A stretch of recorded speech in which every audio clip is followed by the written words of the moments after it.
वाघोली येथे वीज कोसळून गायीचा जागीच मृत्यू. शेतकरी महादेव धोंगडे यांचे मोठे नुकसान. कळंब तालुक्यातील वाघोली येथे सोमवारी दुपारच्या सुमारास समाचार. कळंब तालुक्यातील वाघोली येथे सोमवारी दुपारच्या सुमारास हवामानात अचानक बदल होऊन वादळी वाऱ्यासह मुसळधार पाऊस सुरू झाला. याच दरम्यान वाघोली तडवळा रोडवरील एका शेतात झाडाला बांधलेल्या गायीवर अचानक वीज कोसळल्याने गायीचा जागीच दुर्दैवी मृत्यू झाला.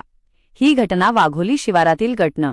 235 मध्ये घडली असून यामुळे गरीब शेतकऱ्याचे मोठे आर्थिक नुकसान झाले आहे. मिळालेल्या माहितीनुसार वाघोली येथील रहिवासी शेतकरी महादेव मोहन धोंगडे यांचे वाघोली तडवळा रोडवर गट नं. 235 मध्ये शेत आहे.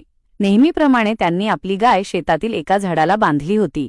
मात्र सोमवारी दुपारच्या सुमारास अचानक ढगांच्या कडकडाटासह आणि जोरदार वादळी वाऱ्यासह पावसाला सुरुवात झाली. पाऊस सुरू असतानाच अचानक झाडावर लखलखती वीज कोसळली. या विजेचा तीव्र धक्का लागल्याने झाडाखाली बांधलेली गाय जागीच गतप्राण झाली. या घटनेमुळे शेतकरी महादेव धोंगडे यांच्यावर दुःखाचा डोंगर कोसळला असून त्यांचे मोठे आर्थिक नुकसान झाले आहे.